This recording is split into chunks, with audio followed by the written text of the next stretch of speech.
Do you know what a gentian flower is? Today, we are going to talk about how to grow this kind of flowers in your home garden. And if you are new to my channel, please subscribe and hit that notification bell icon. Thank you so much, everyone, for your continuous support.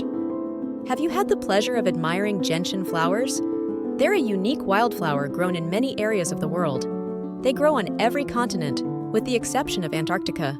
With over 1,000 species, there's a flower sure to suit everyone. These flowers prosper in a variety of growing conditions and produce vibrant blooms in blue, white, and red. If you have an area around your home that could use a splash of color, check into growing gentian flowers. Here's everything you should know about growing them. Growing conditions for gentian flowers. Gentian flowers have different growing conditions based upon the variety of plant. The first thing you must do is check which variety you're intending to grow and try to mirror its natural growing conditions. Some varieties of gentian flowers grow in boggy areas, and others can grow in desert-like conditions. They also range in sizes, as some can be small plants, and other varieties can grow into full-size trees. I'm going to provide general conditions for the most common varieties of gentian flowers. These plants are perennial, so ensure wherever they're planted, they will be undisturbed.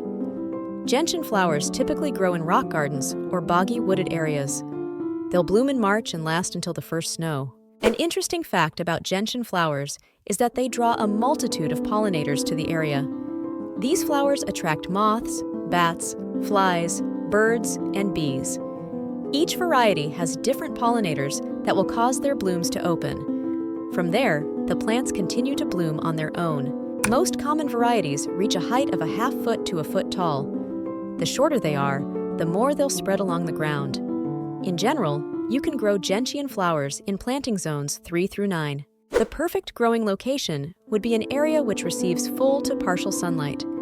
In warmer climates, an area which receives morning sun and afternoon shade would be best to protect the plant from overheating. Your next big priority will be the soil. It should be well-draining, but also remain consistently damp. Remember, most of these plants grow naturally in cool, moist areas. Therefore, you want the soil to contain the necessary moisture the plant needs without oversaturating it. Now that you have a general idea of where to grow gentian flowers, let's discuss how you should go about planting them. How to plant gentian flowers. Planting gentian flowers can be an interesting process. The seeds have an erratic germination method. Therefore, if you're new to growing these flowers, it might be best to search for seedlings from your local nursery. In most cases, they'll carry varieties which are native to your area and have the best chance at thriving. However, if you'd prefer to start them from seed, you can. The first method to start gentian flowers from seed starts in the spring. Place the seeds in a growing tray filled with potting mix. Lightly cover the seeds with the mix. When done, plant the entire flat in a shaded location and cover with plastic. You should still be able to see the top of the tray. Keep the soil in the growing tray damp by spritzing the seeds with a spray bottle. Allow the flowers to grow in the tray for 1 year. At the end of the year, transplant them into a biodegradable pot. Let the plants grow another year in the pot before planting the entire growing setup in its permanent location during the fall of their second year. Another method begins the same way. Start the seeds in a growing tray. Leave the tray indoors, but ensure you water the seeds from beneath, as this can provide the moisture the plants need without disturbing the developing roots. Keep in mind, the seeds can take anywhere from a few weeks to 6 months to germinate, depending upon the variety planted. The final method to start these flowers from seed involves seed stratification. Place the seeds in a freezer bag filled with soil. Leave them in the refrigerator for 2 months. This makes the seeds think they've gone through a winter cycle. Once this is complete, place the seeds in a dark location with temperatures around 70 degrees Fahrenheit. After germination has occurred, transplant the seedlings into their permanent growing location. Remember, this can be a low-lying area or even near a pool as long as the soil drains adequately. Planting these flowers in areas where they'll receive consistent moisture naturally can help them deal with hot temperatures during the summer. However, most cold winters don't impact gentian flowers. When you plant gentian flowers, be sure to provide 1 foot of space between each flower of a smaller variety. If you're planting larger varieties, leave 2 feet of space between each plant. You now have a few different ways to try to grow gentian flowers from seed. Once the plants have sprouted and are planted in their permanent location, you must know how to care for them properly. Caring for gentian flowers. Gentian flowers are relatively low-maintenance plants. However, there are a few things you must do to keep these plants healthy, blooming, and returning each year. The first thing you must do is provide adequate amounts of water. Gentian flowers need water but shouldn't be soaked. My favorite method for watering is the deep watering method. Water the flowers for a longer period of time, but for fewer days of the week. Check the soil every few days to ensure there's still plenty of moisture. You do this by sticking your finger in the dirt surrounding the plant. If it's dry to your first knuckle, it's time for another watering session. This is a good way to ensure the plants receive the water they need without overdoing it.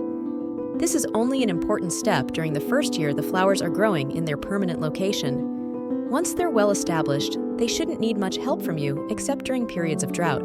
The next thing you must do to care for gentian flowers is to practice weed control during the first 2 years of the plants growing in their permanent location. Gentian flowers are slow growers, so they need help to ensure weeds don't overtake their growing space while they're trying to build a strong foundation.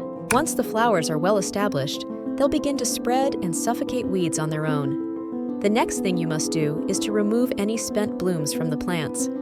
This keeps your flowers looking healthy and vibrant. Plus, it avoids the plant wasting energy on dead blooms. Our last 2 steps consist of dividing the flowers, when necessary, and mulching. Mulch is good for 2 reasons. The first reason is it can help the plants retain moisture. Mulch is also helpful at the end of the season when the plant's roots need protection over winter. Simply cut the gentian flowers back to 1 inch above soil level. Then lightly cover with mulch for insulation. Come spring, if your plants are quite large, you can divide them. It's important to complete this step before the plants are growing again. You never want to disturb gentian flowers in the middle of production. When dividing them, dig the plants up, run a trowel down the middle of the plant and its roots, and transplant to a new growing location with adequate growing conditions. Now that you understand how to care for gentian flowers, let's discuss what threats you need to keep an eye on to protect your plants. Garden pests and diseases for gentian flowers. Gentian flowers don't have a ton of enemies in the garden. The main pest which bothers this flower is aphids.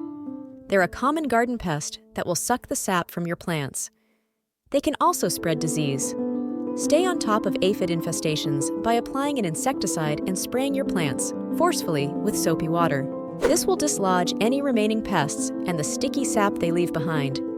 Another concern about aphids is they can spread a harmful disease that commonly impacts gentian flowers known as cucumber mosaic virus. You'll recognize this ailment because your plants will have discolored splotches on their foliage. Unfortunately, there is no cure for this disease. The other disease which commonly impacts gentian flowers is blight. The signs of this disease include dead foliage or brown splotches on the leaves of plants. If you see this occurring, the best thing to do is remove the plant from the area and destroy it. Don't compost it, as blight will spread throughout your compost and make other plants sick when the compost is applied. By staying alert to these potential threats, you could save your gentian flowers from attack and have a better growing experience with this plant. The gentian flower isn't an easy flower to grow. Though they grow wild all over the world, the germination rates make them difficult. However, with perseverance and a little luck, you could have this gorgeous perennial flower growing around your home. If you're up for a challenge in the garden, consider trying your hand at growing gentian flowers. Thank you so much for watching, and please like, share, and subscribe to my channel.